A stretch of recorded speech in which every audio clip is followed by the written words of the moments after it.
नमस्कार, आप देख रहे हैं स्टार न्यूज प्लस। मैं हूं आपके साथ अमृता कंचन। आइए रुक करते हैं खबरों की ओर। तब तक बने रहे स्टार न्यूज प्लस पर मेरे साथ।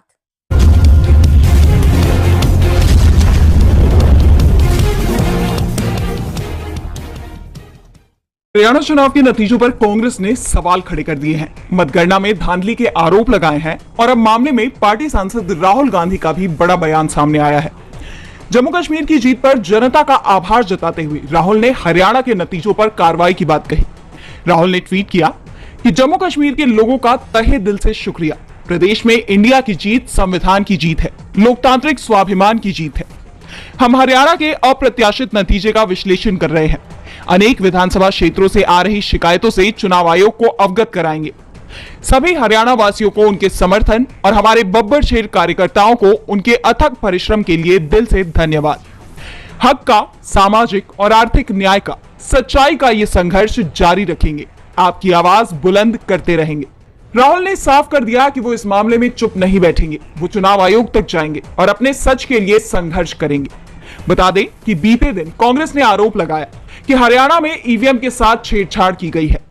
हिसार, महेंद्रगढ़, पानीपत, यहां से लगातार शिकायतें आ रही कि कैसे बैटरीज जो मशीन की थी वो 99% थी और जिन मशीनों की बैटरीज 99% थी उन मशीनों में नतीजा एक आया, हमें हराने वाला नतीजा आया, और जो मशीनें नहीं, जिनको छेड़ा गया, जिनकी बैटरी 60-70% जो स्वाभाविक है होनी चाहिए थी, उसमें हम जीत रहे हैं। हमारे कांग्रेस ने इन शिकायतों को लेकर चुनाव आयोग जाने की बात कही। वहीं पार्टी प्रवक्ता सुप्रिया श्रीनेत ने कहा कि सफलता ना मिलना जरूर दुखी करता है, लेकिन याद रखिएगा आप अभिमन्यु नहीं अर्जुन हैं और इनके चक्रव्यूह को तोड़कर ही हम दम लेंगे। चुनाव आयोग सवालों में फंस गया है और जब सीधे उस पर सवाल उठे, चुनाव की पारदर्शिता सवालों में आए, तो उसने कांग्रेस अध्यक्ष को पत्र लिखकर मिलने के लिए बुला लिया। कहा जो भी सबूत हो दे, हम जांच करेंगे। 6 लोगों को मिलने के लिए भेजे। आयोग का पत्र मिलते ही कांग्रेस का 6 सदस्यों का प्रतिनिधिमंडल 6 बजे चुनाव आयोग पहुंच गया। कांग्रेस प्रतिनिधिमंडल ने चुनाव आयोग के अधिकारियों से बात की और फिर मीडिया को इसके बारे में बताया। कांग्रेस प्रवक्ता पवन खेड़ा ने सीधा आरोप लगा दिया कि हरियाणा में करीब 20 सीटों पर गड़बड़ी हुई है, जिसमें पानीपत, सोनीपत, होडल सहित कई सीटें शामिल है। हमने अभी 7 सीटों को लेकर शिकायत सौंपी है, 13 की जल्दी करेंगे। 48 घंटे में और शिकायतें सबूतों के साथ आ जाएंगी। हम सब चुनाव आयोग को भेजेंगे। आज भी हमने कई सबूत और शिकायतें दी हैं। जिन मशीनों की बैटरी 99% थी, उस पर हमने सवाल किए। जिन मशीनों को लेकर हमने शिकायत की है, उसे लेकर चुनाव आयोग से मांग की है कि उन्हें सील कर दिया जाए। वीवीपैट की पर्चियों का मिलान ईवीएम के वोट से किया जाए, तस्वीर साफ हो जाएगी। कांग्रेस नेता भूपेंद्र सिंह हुड्डा ने भी बीजेपी की जीत पर सवाल उठाए। उन्होंने कहा कि हर कोई कह रहा है कि बीजेपी हार रही है। कोई भी रिपोर्ट हो, किसी भी मीडिया संस्थान का सर्वे हो, हर सर्वे में कांग्रेस को बड़ी जीत बताई गई थी। काउंटिंग की शुरुआत हुई, बैलेट पेपर में कांग्रेस बड़ी जीत की तरफ थी, लेकिन जैसे ही ईवीएम खुली, बीजेपी आगे हो गई। करीब 20 सीटों को लेकर हमारी शिकायत है। कश्मीर की जनता ने इंडिया गठबंधन को जनादेश सुना दिया है। सरकार के गठन से पहले नेशनल कॉन्फ्रेंस के उपाध्यक्ष उमर अब्दुल्ला ने अनुच्छेद 370 को लेकर अपना रुख साफ कर दिया।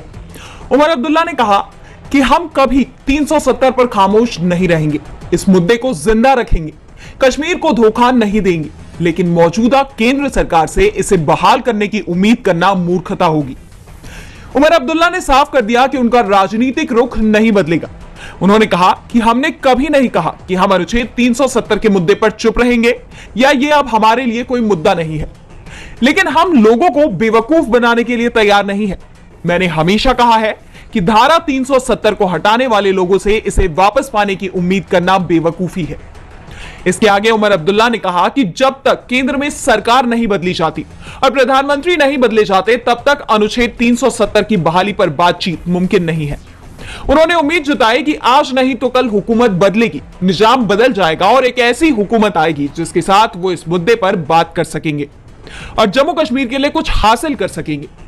उमर अब्दुल्ला के तेवरों से साफ है कि अनुच्छेद 370 को लेकर वो शांत नहीं बैठेंगे, भले ही इसके लिए केंद्र की सरकार में बदलाव करना पड़े। वहीं केंद्र से रिश्ते को लेकर उन्होंने कहा कि केंद्र से उनके संबंध अच्छे रहेंगे, लेकिन बीजेपी से लड़ाई बरकरार रहेगी। जम्मू कश्मीर और जम्मू कश्मीर के लोगों के लिए यही बेहतर होगा। बता दें कि उमर अब्दुल्ला ही जम्मू कश्मीर के सीएम बनेंगे। इसकी घोषणा नेशनल कॉन्फ्रेंस के प्रमुख फारूक अब्दुल्ला ने की है। हरियाणा में बीजेपी को बहुमत तो मिल गई, लेकिन सरकार बनाने की राह आसान नहीं दिख रही है। पार्टी में सीएम पद को लेकर आंतरिक कलह बढ़ गई है। पूर्व मुख्यमंत्री मनोहर लाल खट्टर का कहना है कि हमारे हाईकमान और गृह मंत्री ने नायब सिंह सैनी को ही सीएम बनाने की घोषणा की है। बाकी फैसला संसदीय वोट के हाथ में होता है। तो खबर यह भी आ रही है कि दशहरे के दिन यानी 12 अक्टूबर को नई सरकार शपथ ग्रहण करेगी और इससे पहले ही नायब सिंह सैनी पीएम मोदी से मुलाकात भी करने पहुंचे। यानी एक तरह से सैनी भी मुख्यमंत्री बनने की तैयारी में दिखाई दे रहे हैं, लेकिन पार्टी नेताओं में इसे लेकर असंतोष दिख रहा है। केंद्रीय मंत्री राव इंद्रजीत सिंह ने एक बार फिर सीएम बनने का दावा पेश कर दिया है। उन्होंने कहा कि इस बार दक्षिण हरियाणा से मुख्यमंत्री बनाया जाए। जिस इलाके ने 3 बार भाजपा को सत्तासीन किया है, उसे तवज्जो देनी चाहिए। आपको बता दें कि राव इंद्रजीत सिंह दक्षिण हरियाणा के कद्दावर नेता माने जाते हैं। इस क्षेत्र में बीजेपी की पकड़ मजबूत बनाने में उनकी अहम भूमिका है और पहले भी वो खुलेआम सीएम बनने की अपनी इच्छा जाहिर कर चुके हैं। ऐसे में साफ है कि राव इंद्रजीत सिंह अपना हाथ पीछे खींचने वाले नहीं हैं। वहीं अनिल विज के तेवर भी तीखे दिखाई दे रहे हैं। उन्होंने तो मतगणना के पहले ही कह दिया था कि अगली मुलाकात सीएम आवास में होगी और जीत के बाद उनका हौसला और बढ़ गया है। ऐसे में बीजेपी हाईकमान टेंशन में है। सभी सियासी दलों ने महाराष्ट्र में विधानसभा चुनाव का बिगुल फूंक दिया है। राजनीतिक पार्टियों ने अपनी आगे की रणनीतियों पर काम करना शुरू कर दिया है। इसी कड़ी में महाराष्ट्र कांग्रेस ने आज से गुजरात की लाड़की भ्रष्ट युति कैंपेन की शुरुआत की। कांग्रेस ने सरकार पर महाराष्ट्र के सारे बड़े उद्योग गुजरात भेजने के आरोप लगाए। इसके बाद से सरकार पर कई सवाल खड़े हो रहे हैं। इस दौरान महाराष्ट्र कांग्रेस अध्यक्ष नाना पटोले ने डोर टू डोर कैंपेन के लिए एलईडी प्रचार रथ रवाना किया। नाना पटोले का आरोप है कि केंद्र सरकार महाराष्ट्र के सारे उद्योगों को गुजरात भेज रही है। बता दें कि इससे पहले कांग्रेस ने लापता लेडीज कैंपेन की शुरुआत की थी, जिसके जरिए कांग्रेस ने महायुति सरकार पर हमला बोला। कांग्रेस ने कैंपेन के तहत पूरे राज्य में पोस्टर लगाए। पोस्टर में लिखा गया कि महाराष्ट्र से हर साल 64,000 महिलाएं और लड़कियां लापता हो जाती हैं, जो चिंता का विषय है। राज्य में महिलाओं की सुरक्षा खतरे में पड़ गई है। इस कैंपेन के दौरान कांग्रेस ने देवेंद्र फडणवीस से इस्तीफे की मांग की। कांग्रेस लगातार कोई न कोई कैंपेन कर ही रही है। कहीं न कहीं महायुति को आगामी विधानसभा चुनाव में इसका नुकसान उठाना पड़ सकता है। महाराष्ट्र में जल्द ही विधानसभा के चुनाव होने हैं। चर्चा है कि चुनाव आयोग 10 अक्टूबर को चुनाव की तारीखों की घोषणा कर सकता है। उत्तर प्रदेश में 10 सीटों पर होने वाले उपचुनाव की तारीखों के ऐलान से पहले ही बीजेपी की मुश्किलें बढ़ गई हैं। पूर्व सांसद प्रवीण निषाद ने बीजेपी को चेतावनी दे दी है। अगर उनकी पार्टी से उम्मीदवार को टिकट नहीं दिया गया तो उन्हें इसके परिणाम भुगतने पड़ेंगे। दरअसल लोकसभा चुनाव के बाद खाली हुई यूपी की विधानसभा सीटों पर जल्दी उपचुनाव होने वाले हैं।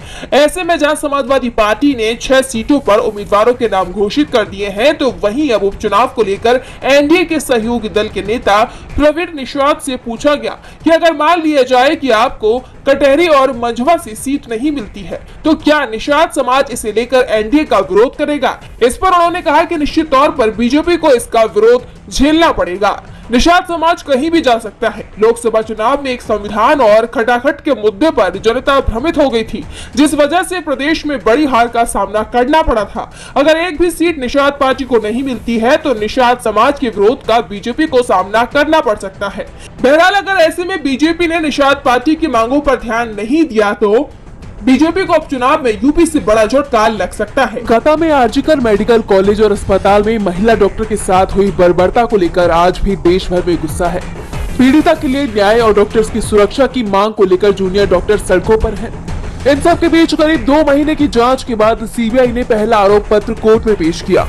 आरोप पत्र में गिरफ्तार संजय रॉय के खिलाफ डीएनए और ब्लड सैंपल रिपोर्ट जैसे 11 सबूत पेश किए गए हैं। रिपोर्ट में कहा कि घटना के दौरान पीड़िता ने संजय का विरोध किया था, जिसकी वजह से संजय को चोट आई। विक्टिम के संघर्ष के निशान संजय की बॉडी पर मिले हैं। इस चार्जशीट में विक्टिम को वी नाम से संबोधित किया गया है। सीबीआई ने कहा कि विक्टिम की बॉडी पर संजय का डीएनए पाया गया और छोटे बाल भी मिले और जूतों पर वी के खून के धब्बे पाए गए थे। स्थानीय पुलिस ने आरोपी के बयान के बाद 12 अगस्त को इस सामान बरामद किया था। जिस जगह घटना हुई वहां भी संजय रॉय की मौजूदगी सीसीटीवी फुटेज में पाई गई। इसके अलावा संजय की कॉल डिटेल रिपोर्ट और मोबाइल लोकेशन में भी ये कंफर्म हुआ कि वो घटना स्थल पर मौजूद था। केंद्रीय जांच एजेंसी ने यह भी बताया कि पीड़िता की जान दम घुटने और गला घोटने की वजह से गई। बता दें कि इस घटना को लेकर विरोध प्रदर्शन लगातार बढ़ता ही जा रहा है। इसको लेकर ट्रेनी डॉक्टर भूख हड़ताल कर रही हैं, जिसमें अब federation of all India medical association यानी FAIMA भी शामिल हो गई है। आज FAIMA देश भर में भूख हड़ताल कर रहा है।